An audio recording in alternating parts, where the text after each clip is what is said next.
Olá, tudo bem? Eu, professora Núbia, vou começar com vocês hoje o estudo sobre o texto poético. Nós já vimos esse assunto antes do início do nosso recesso. Vamos agora revisá-lo para que possamos dar continuidade ao conteúdo que vem por aí, tá bem? Mas antes, eu preciso que você pegue o seu livro ângulo para acompanhar as leituras que nós vamos fazer na aula de hoje. Hoje, nós vamos abordar o capítulo 1 e 3 do livro ângulo. No capítulo 1, nós vamos ter mais especificamente falando sobre o que é um poema.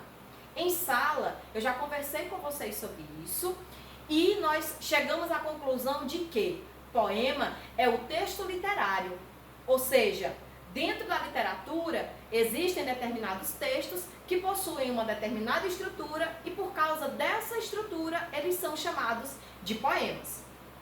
O poema também ele vai ser estruturado em versos e estrofes, diferente dos textos em prosa, que são estruturados em linhas e parágrafos.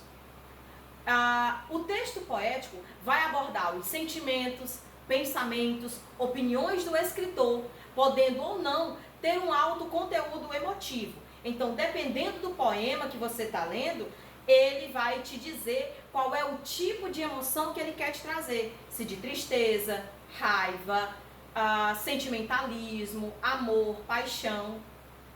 Também os poemas eles vão poder conter rimas, métricas, símbolos, metáforas, aliterações e demais recursos da língua portuguesa. O texto lírico, dado como poesia, é diferente do poema. Ou seja, o poema é quando você tem aquela estrutura por escrito. E a poesia é quando você declama, é algo não palpável. Ou seja, quando você escreve um poema. Quando você declama uma poesia. Essa poesia, ela vai consistir em uma das 7 artes tradicionais, sendo considerada uma forma de arte voltada para a literatura. No sentido figurado, nós podemos dizer que a poesia vai ser uma manifestação da própria arte. Arte essa que seria voltada para a valorização da beleza, da estética e do despertar dos sentimentos. As poesias, elas são divididas em 3 grandes classes, que são poesia lírica, a poesia épica e a poesia dramática. A poesia lírica é aquela que fala sobre sentimentos. A épica, que conta feitos de povos, que conta momentos de conquistas. Essa é a épica. E já a dramática é aquela que vai abordar algo voltado para o sentimento, mas de forma extrema, onde fala de muito amor, de muita tristeza, e isso está voltada para a dramática. Lá no nosso livro, na página 10, nós vamos encontrar esse pequeno fragmento aqui, onde fala que a poesia é um estado especial de encantamento ou de estranhamento diante do mundo e da vida. Embora seja muito difícil defini-la satisfatoriamente, podemos reconhecê-la em uma situação, uma paisagem, em um objeto ou em uma obra de arte. Acompanha comigo, viu? Os poemas são textos compostos especialmente para provocar um estado de poesia. Eles conseguem esse efeito por meio da musicalidade e do ritmo, da combinação inesperada de palavras e da manifestação de pensamentos surpreendentes. A palavra poesia tem significado mais amplo e pode ser usada com o mesmo sentido da palavra poema, mas eu já mostrei as 2 diferencinhas para vocês, né? Assim, podemos dizer tanto gosto deste poema de Arnaldo Antunes, quanto gosto desta poesia de Arnaldo Antunes. O que vai diferenciar o poema da poesia é a forma como ela chega até você. Se é de forma escrita, se você está lendo a poesia, não é poesia, é um poema. Já se você ouve a poesia, se alguém fala para você ou se você declama, é poesia. A palavra poema, por sua vez, nem sempre pode substituir a palavra poesia. Não se diz, por exemplo, seu olhar era meigo, carregado de poema. Por quê? Poema é algo físico, estruturado. Você consegue ver toda a estrutura dele. Já a poesia não. Como é que eu vou ver um determinado olhar? Não tem como eu ver que um olhar, saber a diferença física de um olhar para outro, porque o olhar é algo subjetivo. Se for subjetivo, eu não posso trocar a palavra poema pela palavra poesia, tá bom? Aqui na página 13, a gente vai ter aqui um exemplo de poema que nós trouxemos para vocês. Acompanha comigo na página 13 do nosso livro Ângulo. Texto 3. Rumo nem sempre aprumo. A bola quica, quica, quica. A água pinga, pinga, pinga. O sol brilha, brilha, brilha. Enquanto você lê, lê, lê. Pode parecer um jogo de palavras que inicialmente não vai ter tanto sentido assim. Mas se você parar para observar as figuras que são montadas com as palavras que são dispostas, você vai conseguir perceber por trás do texto escrito vários outros significados. Por exemplo, no primeiro verbo, por exemplo, no primeiro verso nós temos a bola, segundo verso, quica, terceiro verso, quica, quica. O que eu tenho aí? Eu tenho 3 versos e nesses 3 versos, se você observar a disposição das palavras, é como se fosse realmente uma bola quicando no chão.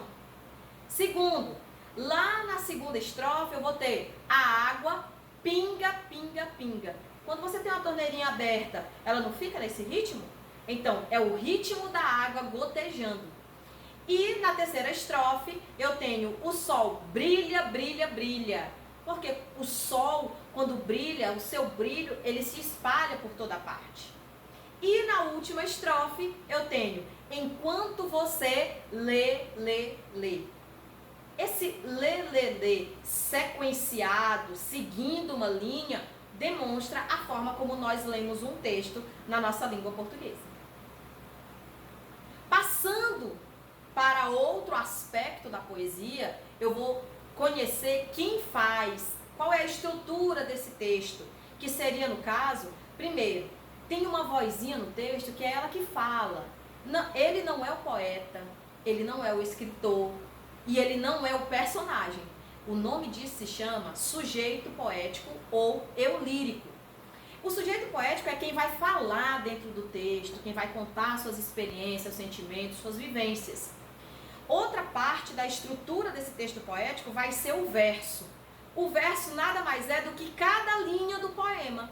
Cada linha do poema eu vou chamar de verso. Se eu tenho um poema com 50 linhas, eu vou ter um poema com 50 versos. Seguido dos versos, eu tenho a estrofe. A estrofe é a junção de todos esses versos. Então, um conjunto de versos eu vou chamar de estrofe. Assim como lá no texto, em prosa, o conjunto de linhas eu chamo de parágrafo.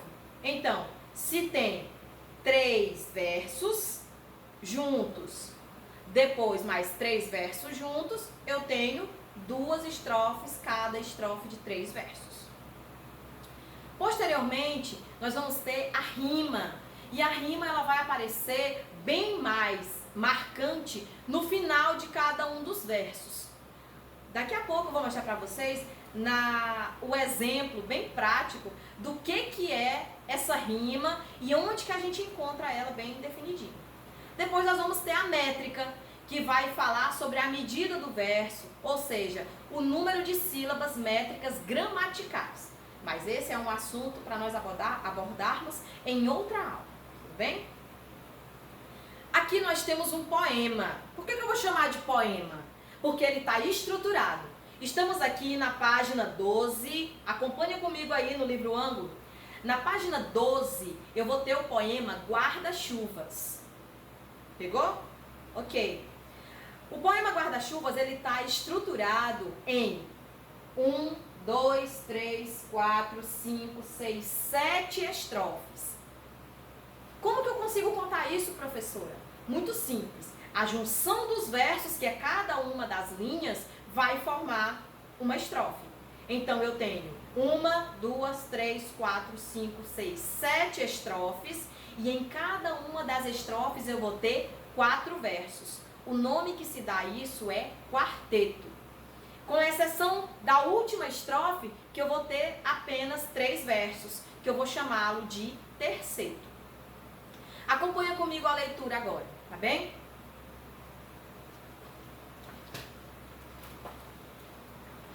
Guarda-chuvas. Tenho 4 guarda-chuvas, todos os 4 com defeito. Um emperra quando abre, outro não fecha direito. Um deles vira ao contrário. Se eu abro sem ter cuidado, outro então solta as varetas e fica todo amassado. O quarto é bem pequenino para carregar por aí. Porém, toda vez que chove, eu descubro que esqueci. Por isso, não falha nunca. Se começa a trovejar, nenhum dos 4 me vale. Eu sei que vou me molhar. Quem me dera um guarda-chuva, pequeno como uma luva, que abrisse sem emperrar ao ver a chuva chegar. Tenho 4 guarda-chuvas que não me servem de nada. Quando chove, de repente, acabo toda encharcada. E que fria cai a água sobre a pele ressecada. Ai! Então, com esse poema, nós conseguimos perceber que em cada uma das estrofes, eu vou conseguir observar no final de cada um dos versos algumas palavras que vão rimar umas com as outras. Acompanha comigo. Lá no primeiro verso da primeira estrofe, eu tenho a palavra chuvas. Chuvas. Vai rimar com alguma aí nesse momento? Não, né? Então, segundo verso, defeito. Vai rimar com alguma palavra dentro dessa estrofe? Sim, direito. Então eu tenho chuvas, não rima. Defeito, rima. Abre, não rima. Direito, rima. Então eu vou ter o verso 2 e 4, um rimando com o outro. Da mesma forma, eu posso fazer na segunda estrofe. Eu vou ter a palavra contrário, cuidado, varetas, amassado. Quais dessas palavras vão fazer rima umas com as outras? Exato, a palavra cuidado e amassado. Observe que as duas terminam com ado. Ado. Na terceira estrofe, eu vou ter pequenino, aí, chove, esqueci. Da mesma forma, o segundo verso, que termina com aí, e o quarto verso, que termina com esqueci, estão rimando um com o outro. Por isso, não falha nunca. Olha só, nunca, trovejar, vale, molhar. Quem vai rimar aí agora, hein? Exatamente, trovejar e molhar. Próxima estrofe. Chuva, luva, emperrar, chegar. Diferentemente de todas as outras estrofes, nós vamos ter agora 2 versos que rimam e depois mais 2 versos que rimam um com o outro. Então, chuva vai rimar com luva e emperrar vai rimar com chegar. Penúltima estrofe. Eu tenho chuvas, nada, repente, encharcada. A palavra nada vai rimar com encharcada. E no último verso, e na última estrofe, eu vou ter água, ressecada, ai. Nessa estrofe, eu vou ter a rima apenas da palavra água e ressecada. Conseguiram acompanhar? Vamos dificultar um pouquinho? Então, eu tenho aqui no capítulo 4, a gente estudou um pouquinho mais também, falando sobre a poesia e o poema. E aqui eu quero trabalhar com vocês a questão da rima. Da rima. Onde que eu encontro essa rima? De que forma eu posso observar essa rima? Como eu falei no exercício anterior, vocês vão observar sempre a última palavra de cada um dos versos. Nessa última palavra de cada um dos versos, vocês vão ter que observar a separação silábica, que a gente estudou lá na aula de gramática. Na separação silábica dentro do estudo de literatura, ele é um pouquinho diferente. Só que nesse momento ele vai nos ajudar a compreender de que forma que eu vou fazer essa separação aqui, tá bem? Então vamos lá. Eu trouxe o texto 4, que inicialmente está no capítulo 1 e também vai estar trabalhado aqui no capítulo 4. Então, nós temos o seguinte poema. Procura-se um equilibrista que saia a caminhar. Então, nós temos o texto 4. Procura-se um equilibrista que saiba caminhar na linha, que divide a noite do dia, que saiba carregar nas mãos um fino pote cheio de fantasias, que saiba escalar nuvens arredias, que saiba construir ilhas de poesia, na vida simples de todo dia. Da mesma forma que nós fizemos a atividade anterior, nós vamos fazer essa. Eu quero que vocês façam da seguinte forma. Pegue seu livro, um marca-texto, e faça o seguinte. Eu quero que você delinee com o marca-texto cada última palavra de cada um dos versos. Eu espero um pouquinho para você fazer. Agora que você acabou de demarcar todos eles, eu quero que você separe as sílabas dessas palavras, tá bem? Vamos lá. Caminhar na linha, linha. A noite do dia, dia é monossílabo, né, gente? Carregar nas mãos, como é que eu separo mãos? Exatamente, ele é monossílabo também. Fantasias, fantasias.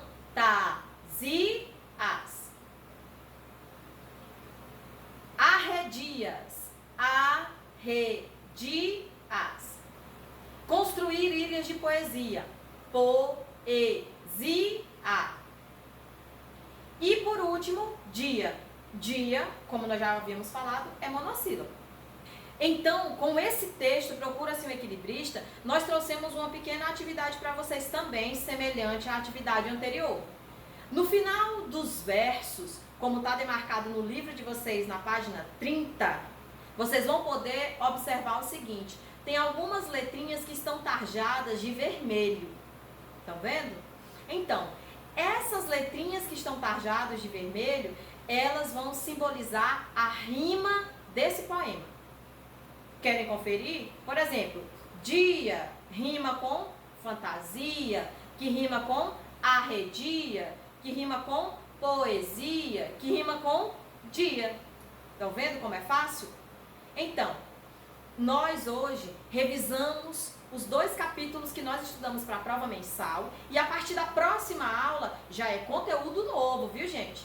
Mas para isso, eu preciso que vocês deem uma estudada antes no material para chegarem afiados para assistir a próxima aula, tá bem?